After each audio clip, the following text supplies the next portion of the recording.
Well, good morning, afternoon, or evening, wherever you are. Thank you so much for joining us here today. With me from the FirstWatch team will be Mike Taigman. He'll be moderating and contributing his unique perspectives as necessary. We'll let the panel introduce themselves individually in just a minute here. I wanted to kind of explain that we're doing something a little bit different than we've done in prior webinars that we've done, where we're focusing more on products and making it a product-centric webinar. This is more kind of a professional development, touching base with experts or people that have had experience in the fire service, specifically as it relates to data and the quality improvement efforts and the enculturalization of data, if you will, and moving towards a data influence organization. We want this to be very interactive, so anything that we can do to make your life easier in terms of gaining access, please let us know.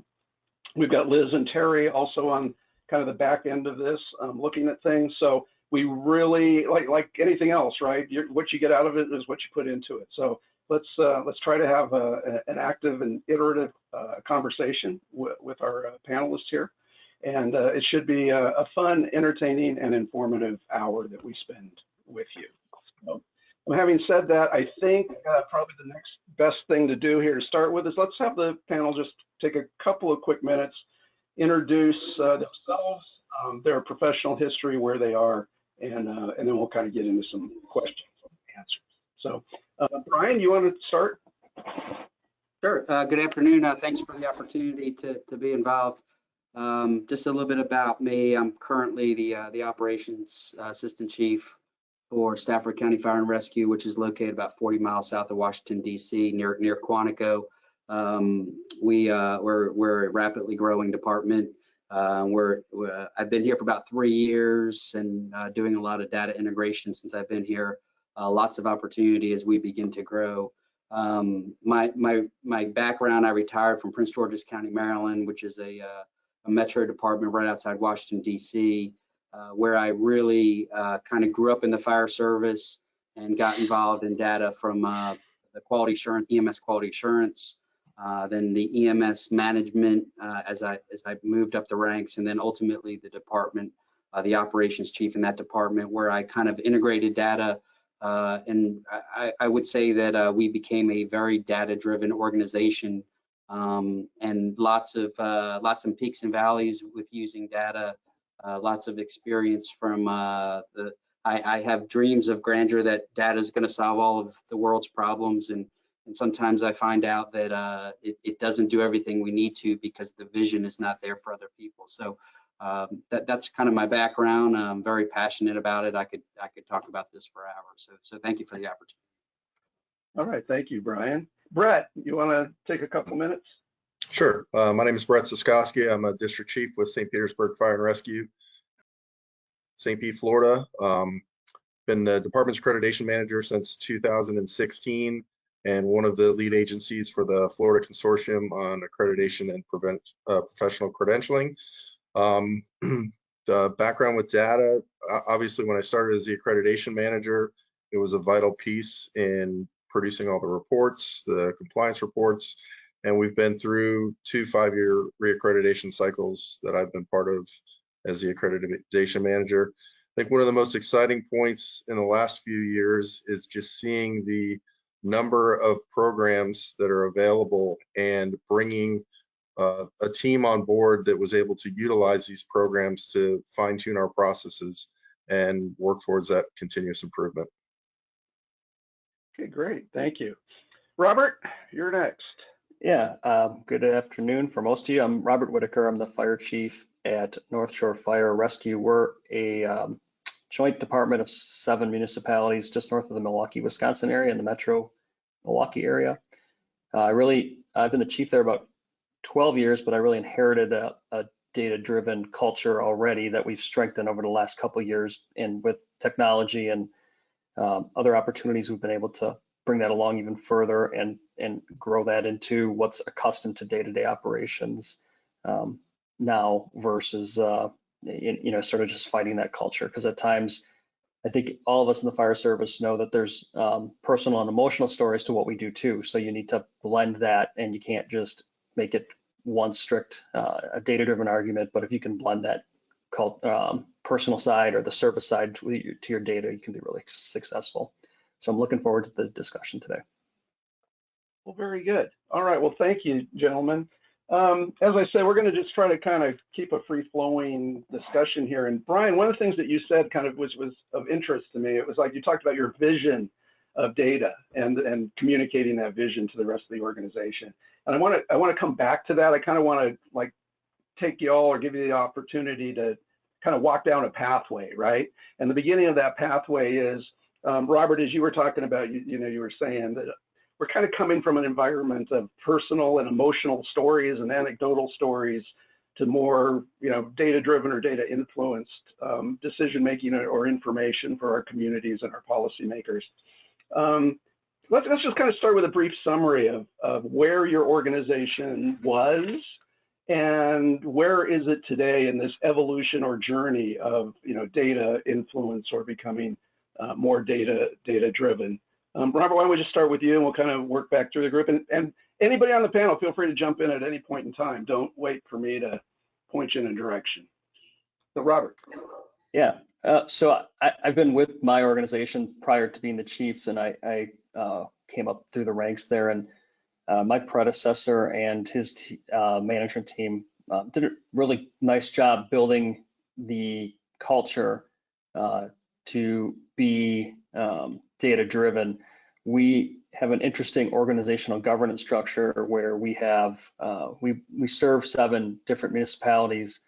They are basically like shareholders of our organization. So we need to communicate well what our needs are.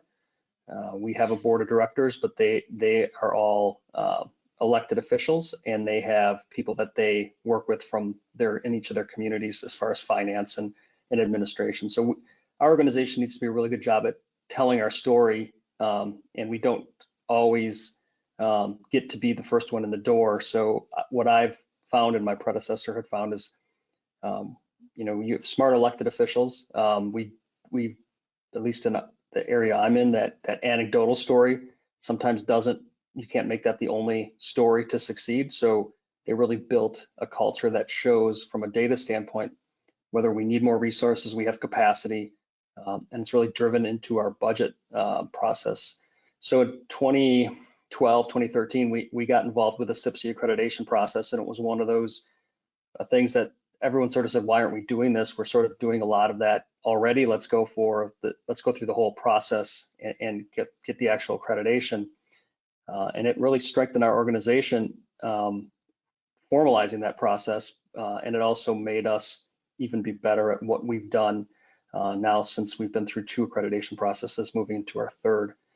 And we've been able to really use that data, and sometimes it's not always growth. We all probably as leaders in our positions in the fire service have to make some tough decisions that internally in our organization aren't always supported at the line level. When you have tight budget times, or you have to make decisions about things that are popular or not popular, sometimes the data, you have to look for things. And we've had a couple of circumstances in my tenure as chief where we've had some challenges budgetarily where we need to make some tough decisions and look at capacity of existing units versus always looking at new units. And what I found in fire services, everyone wants to grow. We have a lot of strong personalities, type A personalities, want to see organizations grow, get more people, more apparatus. Unfortunately, we ran into some times about 10 years ago where we had to look for capacity as state aid and other things that fund our organization got reduced or frozen. So, data can be your friend. It can also be help you make some tough decisions. And that's where I found is we referenced earlier some of the things about emotional or anecdotal stories. If you can support them with data, that's probably your strongest argument to make some decisions and move forward.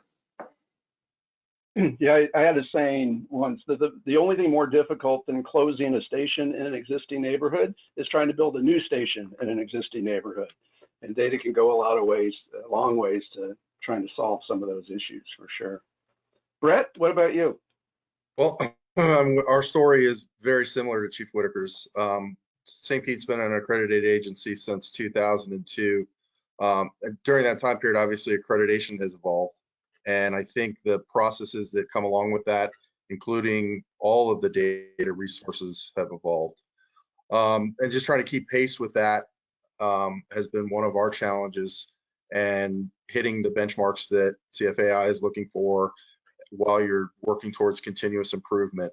And with the advancement of the technology, analytical tools, I think what it's done is given our organization a greater understanding of what we're doing and how we're doing it. So we all have the processes, the policies, the SOPs that are driving the organization, but how are you, what's your metrics, what's your end game, so we're able to see that. And I think as we've evolved, we've gotten so much more buy-in from all levels of the organization, just the awareness of what is the accreditation process, what is the continuous improvement model, how is data, showing you, your performance metrics. And I think that ties in that humanistic factor a little bit. It gives a little bit more pride in what you're doing, how you're doing, are we getting better as an organization?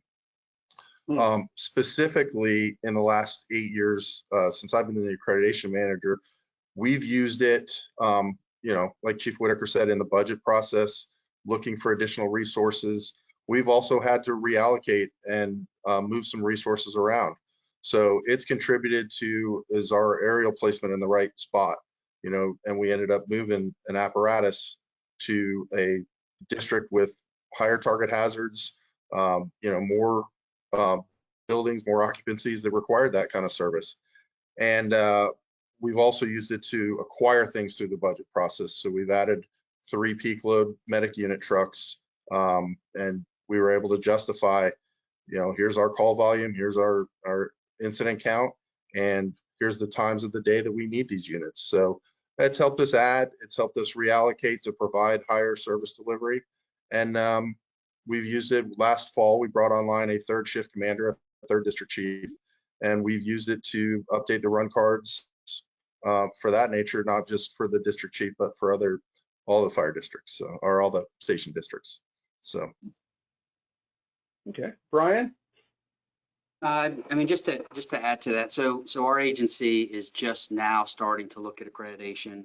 We've actually only been in existence as a formalized fire department since 2005. So we're, as the HR lady keeps saying, we're still teenagers. And as a result, a lot of our data that we didn't have, a lot of the decision making was based on where fire stations were built prior to becoming a department. And now with this rapid growth that we're seeing in our community, finding a balance between tradition and serving those particular communities, because a fire station was built there and that was the hub of the community, and then taking tradition and then using data and evaluating, well, what is the best way strategically to move apparatus without affecting the tradition that's associated with those departments and that community, right? Because they tend to be the hub of the community. And so we are, again, from an infancy perspective, we're now starting to capture that data, and then we can better explain the why we're doing what we're doing. So initially we used the NFPA as our marker, which is a great marker for certain things, as we're well aware. But as we've started to travel down the SIPC pathway and do the standards of cover and community risk assessment, we've realized that what we thought we were trying to achieve, that there's opportunities to streamline those processes, if you will, and focus in certain communities that we probably weren't so focused on before, because we were just trying to get a unit to the scene of a call within a particular period of time and not really looking at the bigger picture of risk. So I said all that to say why, right? Like being able to demonstrate the why to not only the political the board of supervisors and our county administration, but to our people, right? So now I can go into a fire station and say, this is why I'm putting a fire truck here. This is why I'm putting an ambulance there. That really carries the weight in gold, because the tradition of having a firehouse here with having a ladder truck. This is our ladder truck. It belongs here. I can now demonstrate kind of to what Brett said is no, it doesn't belong here because this is where our risk is. So I think that was a really, it's really just revealing itself right now in the past year as we've turned on some of the data things that we've turned on. But I'm still learning how to drive that information down, not only to the lowest level, but to the highest level, and making it actionable, where it needs to be, if you will. What a great point, Brian. And that kind of takes us to this issue of the culture of the organization, right? And how do we make sure that everybody is using it? And then ultimately, process improvement efforts, right?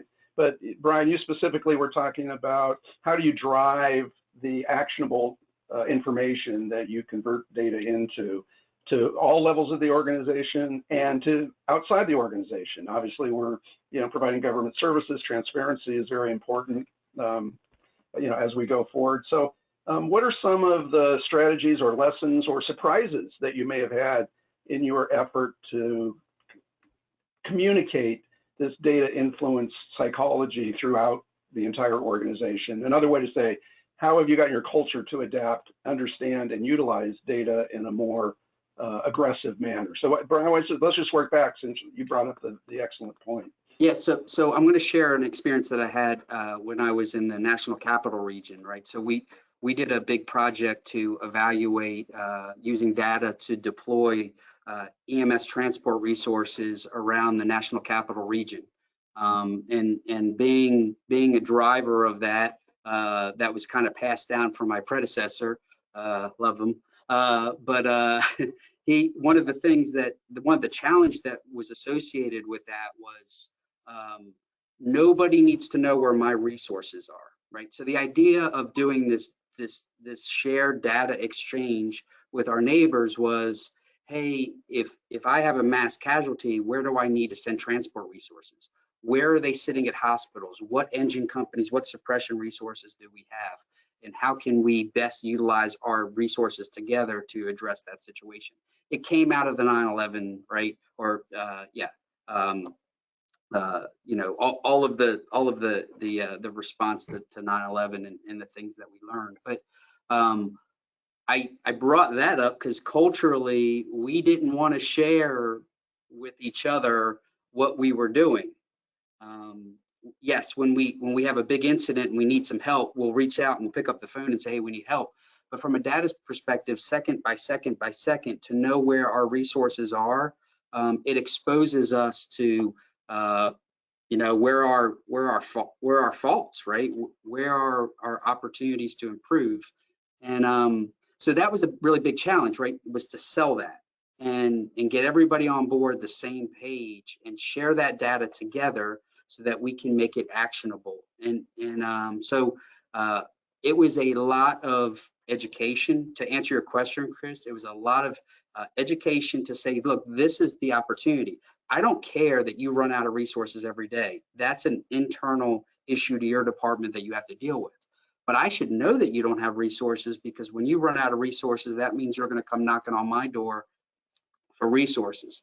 So, and you should know what I have, so that if we have these incidents, that we can share that data. So culturally, I think being able to demonstrate that, and again, I'm being really much strategic level more than tactical, but from a strategic perspective, just having those conversations and changing the way that we use data and share that data was very beneficial. And I will tell you that as of 3 years ago when I left, there was a lot of sharing of that information and really helped us all make decisions about how we best serve our community. And Brian, your predecessor is on the line with us today. He's in the audience, so just so you Wonderful, know. Great. Brett? So Brian kind of gave the big picture. I want to talk a little bit about what we've done internally. And I think, and I'll probably say it a couple times because it's been a really big driver in what we're doing to spread the the information throughout the organization. So a few years ago, we developed an internal committee, an accreditation committee to work on that process. And we also guide the strategic plan through that committee. And adding a dozen members of the organization has spread the information process of data, continuous improvement. What are the things that we can do better as an organization tenfold? When I first started as the accreditation manager in 2016, we were working with a very small group and we kind of kept things compartmentalized. Now we've added so many people and it's just broadened that knowledge base throughout the organization. And we work on things that we can have an impact on. We're not going to try and change a process from the public safety answering point that we don't really have any control over. Will we work with them to try and get better? Absolutely. But we work on those internal processes, turnout times, travel times, the apparatus locations, those things that we can have an impact on that we've identified through the data process. And then going back to it, the resources that we need to acquire through the budget process. Do we have everything we need? Identifying those needs. And over years, most recently, we've added to our Marine team response fleet. We've added a hazmat vehicle. And then, as I said before, we've repositioned, some apparatus to where they serve the citizens better. And even to the point where we're in the process of building a new fixed facility station out on the west end of the city and using those data points to determine, based on available land, what the best location is for it. All right, Robert, any thoughts? Just a couple follow-up points. I think if you build that data-driven decision-making culture into what you do and build up from lower levels of the organization, like Brett said, you get more people involved. And we've done it through the budgeting process, and it's easy to put in hey, how about we budget for this? Let's buy a training tower. Let's buy this piece of equipment, or let's get in this business of water rescue, something of something specialized. There's a lot of, back to our anecdotal and emotional arguments can be made, but show me the data and then put that in your proposal. And we're not gonna, let's not, we'll talk about the data, but we need to have that and have the people who are putting those proposals together understand that that's just part of day-to-day business. And that's what we do in our organization. Has been very helpful. Can I sneak in a quick question, Chris? So one of the things as I've listened to all three of you talk about, you talked about smart elected officials, which is words I don't usually hear in a sentence very often. Chief Whitaker, I was impressed by that, and driving information to the edges of the organization and getting clear on your continuous quality improvement model. There's, it's one thing to kind of gather and analyze and think from a data perspective as a leader, but packaging your data so that normal people can consume it and then take reasonable action on it is a challenge. I'd love to hear, what your kind of strategies and your thinking is about, how do you make, kind of what designs do you use to make your data available to other folks so that they can get an accurate assessment of what the data is trying to tell them and then take action that helps make things actually better. I'll jump on that because I just had an interesting conversation today with a relative of mine who's in the IT world and was asking me some questions. We're traveling somewhere together right now, and he was asking what I do and why I had to do this webinar today. And I think one thing I've learned, and I told him, is elected officials have, and for the most part, probably most of us report to some level of elected official, and that's who is guiding or making decisions that affect our organization. They have a lot going on. They have more than just the fire department to worry about, or more than just EMS to worry about. So you need to catch them in very quick snippets of information that gets their attention, that's easy to understand. And when you get in the weeds on too much with them, sometimes you lose them unless it's an emotional argument that they want to be or they're vested in. So it impacts their aldermanic district, or it impacts their edge of the piece of the world. So making that data very presentable and very quick, where if you can catch them and they buy into it, maybe you get another couple minutes or another meeting with them on something. to try to sell your position, but it's got to be very presentable. And we were talking about using maps and heat maps and things like that with the relative of mine who was asking about Esri and GIS data. And that's one thing I've learned is if you don't catch them in a minute or two, I use the word smart, and I will say generally most of the elected officials I work with are smart, and that sometimes I don't see that in other communities. And so some of you may be laughing about that. But the ones I generally have been working with in my career, they're all professionals in some sort of generally private sector, and they have a lot going on, so you need to catch them quick. So make it look good. And I'll say to that, the evolution of these data programs has made it to where you can show heat maps, performance tables, at almost any data point that you want and convert it in seconds to something that's presentable. So that's really what I've seen in the last decade, is moving away from, you were at some point maybe doing manual calculations, to where now the data points that you're looking for are at the tip of your finger, and you can have them in minutes and then turn them into a presentation, you know, in seconds, to where then you can show it to your elected officials, show it to the, you know, people who control the budget, and it just, or translate it to showing it to the citizens, putting it on your department's website, things of that nature, to where it really puts it out there and educates everybody on the processes. But if I could add to this, and I'm just going to play devil's advocate here, right? There's always that chance you give them too much information, and what I mean by that is, like Chief Whitaker said, is that they're smart, right? You have a short period of a window to sell them or tell them about a piece of information, and if you give them information that if you start getting in depth, which is a problem for me, I start giving them too much information.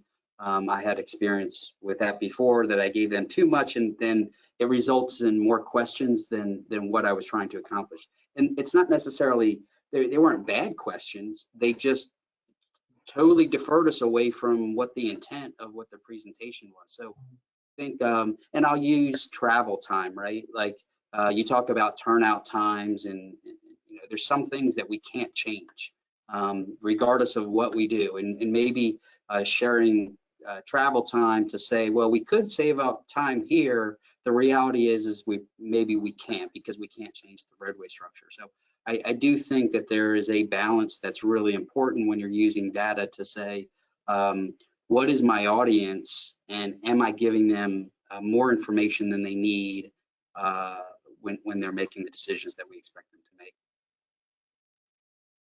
All right, great point, great point. I got a question here, and I think it's building on something everybody has talked about, and kind of getting back to, I think Brett was talking about things you can't impact, or focusing on things that you can. What has been your experience in formal process improvement efforts, right? Do you have an example of how you've taken something specific, a problem that you identified perhaps through looking at data, and what tools or methods are you using to actually improve either the process or the performance of your organization? Anybody want to jump on that one? Sure, I'll take that.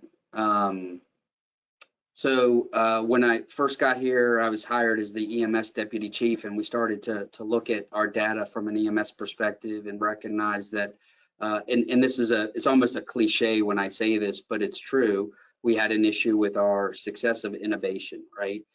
So we put some policies in place. We went out and did some training, and we watched that data, and we did not improve. And what we realized is that the training that we did, I wouldn't say it was counterproductive. It was probably too advanced, right? We thought that it was going to have a different outcome than what it did. So we did a total reset with our system, and we put some parameters in place and realized that if we focus on one part of the task, i.e. using a video laryngoscope that's in their toolbox as a primary means to innovate, that we would see an improvement in innovation. So that's where we focused. We did all of our training on video laryngoscope. And as we did the training, paramedics were coming up to us saying, we never learned how to use this. This was given to us. We watched a video in Target Solutions and we never did any formal training. Thank you for doing the training. As a result, our innovation successes dramatically went up.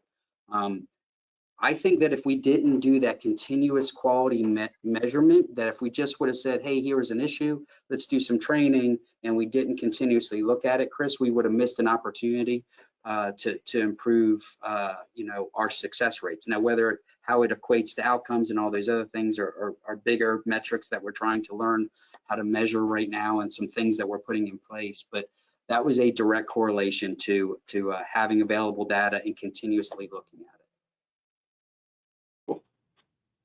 Brad or Robert, any thoughts? So I don't know if it's so that's pretty granular. I think ours is more of a big picture, where I think one of the biggest impacts that we've had over the last few years is adding those peak load medic units. We were at a point where those districts, the unit utilization for the first out ALS rescue trucks was over 0.3. And so unmanageable for personnel, for the equipment. So looking at that, we were able to identify a service gap and implement those 3 peak load medic units to bring back the unit utilization of the first out to a more manageable, 0.2 or under.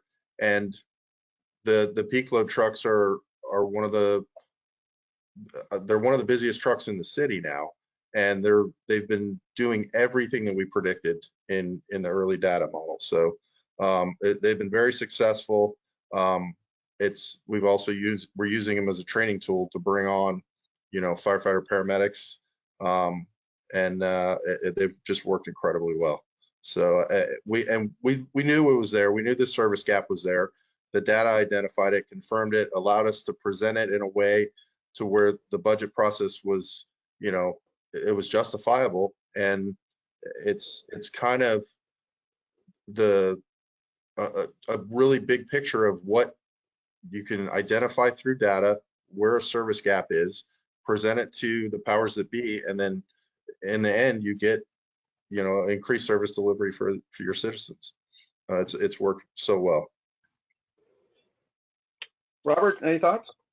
Yeah. I think Ryan talked a little bit about the innovation success rate, and we've done some work with data specific to some of the CARES and data reporting side, STEMIs, scene times, just that type of world, and really looked at how we can improve our process, and found that there's some obstacles to improving process too that are tough to overcome. The data shows there's a process problem, but you go talk to the people in the field and you realize what the process problem is. And sometimes those are processes that are tough to avoid. Like, well, you're on the 5th floor of an apartment building that has an unworkable elevator the day you went there. So no wonder your scene time was 30 minutes for this call. And just using that to encourage people at all levels of how we've done better, and get that information to the providers so they see that too, and they understand what the targets are. I know I've been part of some conversations in other organizations where the providers don't necessarily understand what some of those data points are, and they're not really sure what they're trying to target, but then they get sort of these nasty grams, I'll call them, that sort of say, hey, you didn't do this or you didn't do that. And it's like, well, if I would have known, I would have done this or target this. And we found that having that conversation at the lowest level of the providers on the medic units really helps bring that along. And we've been successful in improving some of our processes in the field for patient care for that. Great. Let me follow up with kind of the flip side of that, right? We're talking about improving operational performance and intubation success rates and kind of things moving in a positive direction. If your life is anything like me, your greatest lessons have been when maybe things haven't worked out the way you expected them to work out, or you've run into some friction or obstacles. Can you kind of take a couple minutes and talk about maybe lessons you've learned from when things didn't go exactly the way you thought, or you received a pushback where you didn't think you were going to push back, or just kind of lessons learned on maybe the more adversarial or side of the coin where, oops, that didn't work. Well, maybe we had to do something else. Does that question make sense? Yeah, I'll jump on that quick. I think I've mentioned it a couple times today, and it's a lesson that I've learned in my career is data is if you're good at it, you can make data talk, but there's also the anecdotal side. So I struggled for a while with the emotional argument side of things, and I really sort of started my career as fire chief saying, I'm going to we're going to be a data-driven organization. We're going to make decisions based on data. Sometimes you correct too far to one side of that argument, and in that world, sometimes you burn some bridges, and there is a human side to everything. So what I would remind everyone here is maybe learn from errors of others, like Chris said, and you learn, and you have to somehow have a nice blend of those two sides of every argument, whether that's at an elected official level or even with your own staff members in your department. And both Robert and Brian, you guys have touched on this. So Brian, you said maybe you can give them too much, and Robert, you just touched on the humanistic side of it, which is extremely important.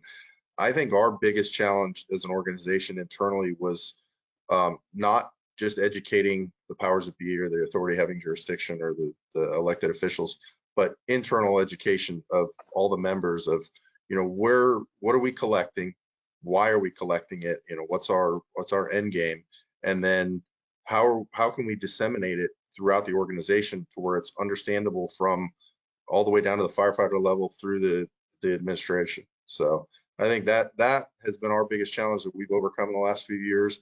And it's worked just by getting more and more people involved in the processes, and it just has spread out throughout the organization.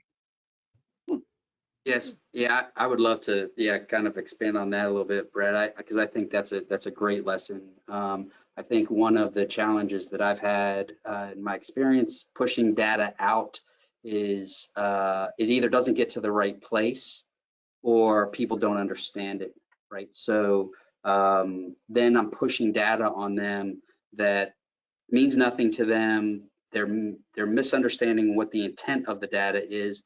They think that it's a reflection of their performance specifically, and they're missing the fact that it's more holistic, and it's more focused on trying to improve the system and not necessarily individual performance. Sure, in some cases it could be focused on individual performance, but we pushed some data down to the stations thinking that it was going to create a friendly competition between shifts and between people and those kinds of things. The word adversarial is the word that I wrote down. It didn't have that effect because we didn't put context to it. So I think it's important that we explain what we're trying to accomplish. And again, it's one of the things I like about the SIPC model, right, is it's specific to our community. So if I can take information and risk and share that with our staff, we're getting ready to build these data centers that are all over Northern Virginia. We're building them here, right? And it's going to change some of our risk models in our county. So we want to make sure that we understand that risk and that we're putting the right resources around it. But I have to explain the why, and I've used this a couple of times. The why, it's the personal touch on the data to say this is what we're trying to accomplish. I think that that's important to keep us out of that adversarial view of using data to drive organizational improvement. I think that's a great explanation of it. And we sometimes take for granted on our side because we understand it, and that we just believe that everybody will see what we're seeing. But I've found that going and having those individual conversations with people, even small groups, station to station, and letting them know, hey, like you said, we're not trying to single you out. We're showing a metric that we can get better at, and let's work together to do it. But yeah, I 100% agree on that. I almost hesitate to ask this question, but to what extent are some of these issues you're talking about generational? right? We've got, I think I've been doing this long enough where there's been 6 generations of, oh, those new guys coming in the organization, those new people coming in the organization, right? And clearly, you know, we've gone through a rapid acceleration of change in different generations the last few years.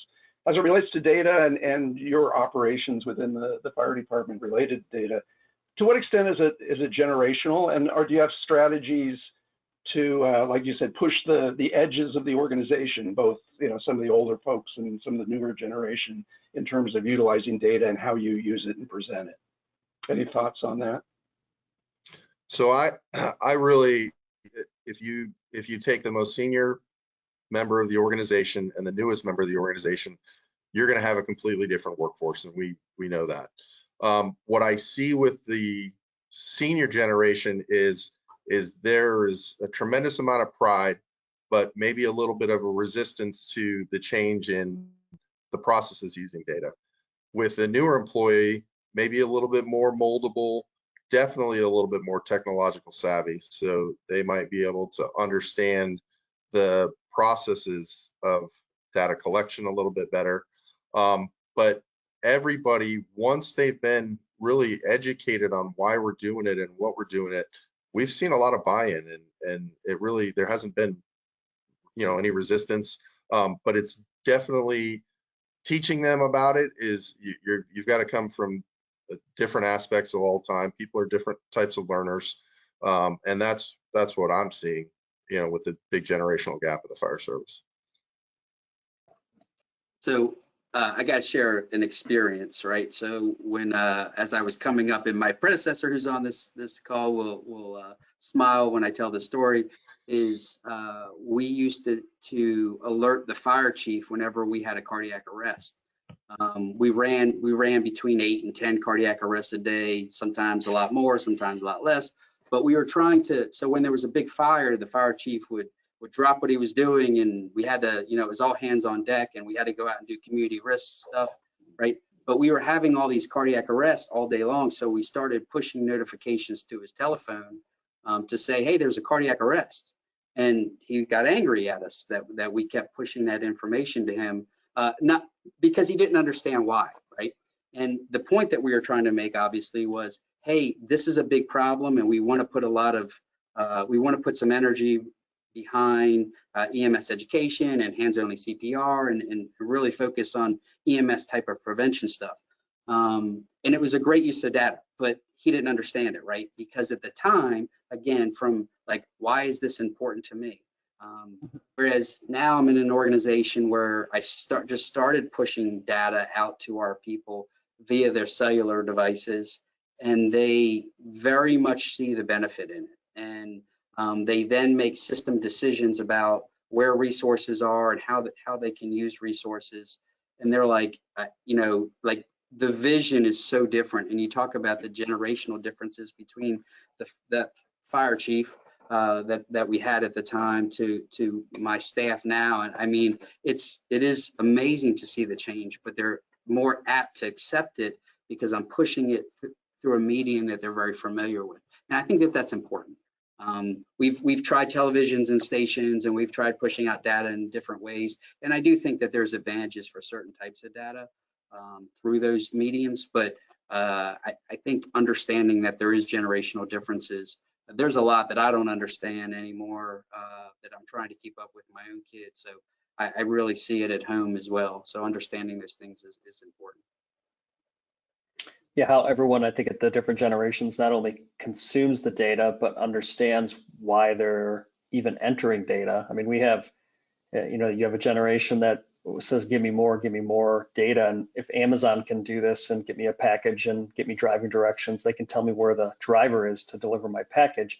Why can't we do that on one end of the spectrum? And on the other end of the spectrum, you have people who say, why we went and helped the person. Why do we need to document that in a report and pick all these pull down boxes and you know, tell the story? And so it not unlike any other workplace, I'm sure, you know, but that's out there, and that's a challenge, is to get some level of standard understanding of what we're able to provide our members, but also what we're expecting of them from a data entry standpoint too, because it's really simple to to go in and write a one-sentence narrative of a NIFRS report or a EMS report, but does that really paint the picture that is needed long-term? And there's different generations that have different understandings of that, and I think some of it has to do with how comfortable they are doing all that work, and the younger generation has come up with with using data entry tools,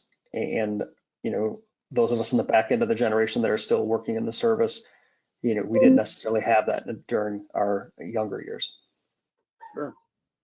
Well, I would do a couple things here. One is this is a really good time for those in the audience, if you have any questions, to get them in as we're approaching the last quarter hour here. So I would encourage you to do that now or in the near future. But getting back to the subject at hand, we started off by Brian talked about vision, right? Where are we going with data? So right now, a lot of it's driven by accreditation, why we kind of talk about some pretty basic operational parameters and segments. What is your guys' take on, where are we going? What's next in terms of data? And very selfishly, what is it that vendors like FirstWatch can be doing, although we think we're partners more than vendors, to be working with you to make your life easier every day in every way as it relates to data and your process improvement? Anybody want to take that? I'll jump on that real quick. I think we have these systems that are not communicating. We've tried to bridge some of the systems, CAD, RMS, EPCR, some of our community programs. Yeah, Pulse Point. You have all these. So there's all these different things that are working in agencies and gathering data and looking at data, and they don't communicate. And I think some of the fire service industry, right, is looking at streamlining some of these things and gathering data quicker, right? But Chief Whitaker mentioned it, right? Like, what do you mean I gotta go back and write a report, right? Well, I need to know how many lines it took to, put a fire out, or how much water it took to put a fire out. And if the data is not collected consistently, then what's the value of it, right? So I think, I believe with AI technology and some of the voice transmissions on radios, that we can start capturing better data and taking that voice recognition to actually capture things like CPSC. We want to capture water on fire. That's great, but what else? What were the stumbling blocks to get us there? And I think with some of the AI technology that's available, helping us gather those benchmarks, if you will, so that we can figure out how to do things better and teach our staff what's important, or at least focus on what's important, right? Like, I believe that we need to pay more attention to, the guy or girl that walks out of a hospital, right? Did they walk out of the hospital because something that we did, or did we have no effect on them, right? We know what happens going into the hospital, but we don't know what happens coming out. So getting that picture from, whether you use, priority dispatch or whatever you use at the beginning, but knowing the process through the end, and knowing that we sent the right resources and we did the right thing. We need to integrate these data resources to communicate better so that we can understand where the gaps are so we can fix them. Sorry, I went on a tangent. No, but you made an excellent point though, and I think that we've seen some of those collection, those points of, cardiac arrests walking out of the hospital, stroke alerts walking out of the hospital, that we're actually seeing some of those, data points now, and it's not going away. I mean, it's the way that data has ramped up over the last decade. We're only going to start collecting more and more information. It's what we're doing with it, and are we taking action on it? Are we putting it to work for us? Are we allowing it to get us more resources that we need to fill in those service delivery gaps, to make sure that we're sending the appropriate resources to certain incident types? So I think that not only the collection, but are we turning it into actionable items that make a positive impact. And I think we've got to, complete that circle in the whole process while we're educating, while we're making sure our members understanding why, while we're telling the politicians, this is what the data means. So I think it's an ongoing process that isn't going to slow down at all. Back to Brian at a point about, and Brett, you hit on it too, is the outcome on EMS. In my agency, we do ALS transport a lot, as with probably all yours. That's the majority of our work. I found it's easier to get outcome data on our fire responses because it's you can go to a resident and say, hey, where did this land? What was your loss? When you're looking for outcome data on EMS, getting into the big healthcare systems and then sharing data with them or getting them to share data with you, unless you have personal contacts in those organizations, our data still in EMS is completely separate because we're really not considered part of their healthcare system. So now you want to hear that outcome, that positive outcome. That's usually, at least in my area, that's coming from someone, either a patient that comes back to us and says, hey, I had a really good experience, look what happened to me, or you have a contact in the hospital system that says, hey, here's a success story. And that's tough to measure, and I believe we need to measure that better because that is going to be what drives some of our needs or our desires to provide a better service, whether that's from a funding standpoint or from a operational standpoint or protocol standpoint. Sometimes that's tough to get when you're transporting patients to 3 or 4 major hospital systems or healthcare systems that all have disparate data points and sometimes are very, I don't want to use the word secretive, but they're not willing to share some of that data. And that's where us as fire and EMS providers, I think we need to improve. Great, thanks, thoughts. I appreciate that. Mike, we have a couple of questions pop up, or am I? We did. We've got an excellent description of the intelligence cycle collection. This is a Rob Lawrence question. Let's see. Data collection, analysis, action, and repeat. It was just basically a compliment, not really a question. And then Dennis Wood, your predecessor there, Brian, said that type of walkout outcome feedback is critical to engage the workforce on why we do the data. There is that, as he points out, that loop closing part of things that people want to know that what they do makes a difference, and the key to that. All right, well, we're closing in on the end of the hour. This is kind of your opportunity. Anybody on the panel want to outline any closing thoughts or critical issues that maybe we didn't touch on that you want to leave the audience with? I just, I've seen it internally. If I can give a recommendation to other agencies, it's to get as many people engaged in your process. And I think that will spread throughout your organization. It's worked incredibly well for us through the last 2 accreditation cycles. And I've seen so much more buy-in from the younger members of the agency.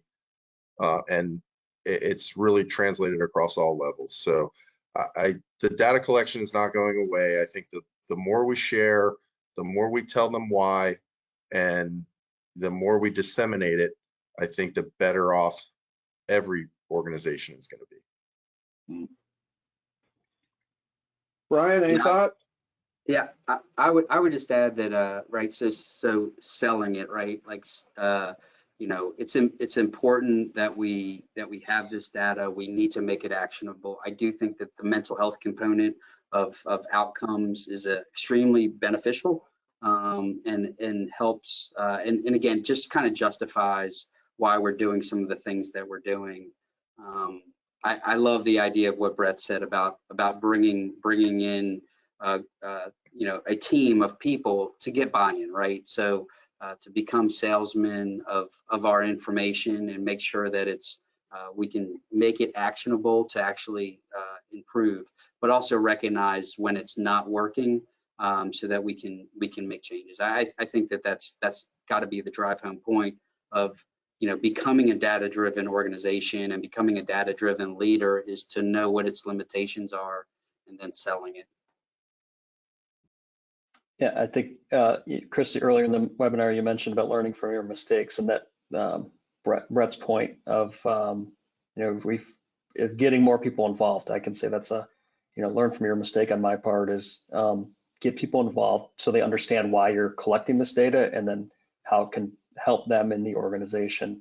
Because really we're supporting our people below us and helping them understand why they're doing what they're doing every day. And at times it can look like, hey, I'm having to do this work for naught. And until they really understand what that's about, that's important, and that allows the organization to succeed and be able to use that data even outside of the organization even better.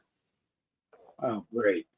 Well, we're running out of time here, so I just wanted to thank everybody on the panel. Brian, Robert, Brett, appreciate the time that you spent with us today and sharing your perspectives and knowledge that you've gathered over the last few years. For the remainder of the audience, we haven't really spent a lot of time talking about FirstWatch. FirstWatch has been doing data stuff in the public safety, public health arena for over 25 years now. We currently have about 32 million public safety records this year that we've processed. We have a library of about about 539 million records that we've processed over the years, and we serve a population, or we monitor a population of about 186 million people. So we've been doing it for a while. We have some interesting kind of perspectives. As I alluded to before, we really tend to view our customers as partners, and we look to be your problem-solving partner with a group of basically data geeks that came out of your world, right? So we kind of know it, we understand it, and love doing this kind of discussion, right? Just kind of talking about things and seeing what we can come up with in terms of getting solutions put together for you. So there are some handouts available in the handout section there. Feel free to download it and look. All the contact information for everybody in our organization would be there. And we would love to have a discussion with you as well if you have some unique problems or maybe problems that we've seen as well. So Mike, did you want to close up with anything? All I will just say is thank you to all of you, and my experience is once as a leader, you get your brain wrapped around the power of data and get your data working for you as a partner in your leadership journey. It's hard to imagine leading any other way. So I appreciate it. Thank you all. Thank you. That's all. Thank you very much. And thank you to everyone in the audience that carved some time out to hear us today. So thank you, everybody. Have a great day and stay safe. Stay safe, everyone. Take care. Thank you to FirstWatch and all of our presenters, and thank you to everyone that attended. An email will be coming shortly with a link to the webinar. Have a great day.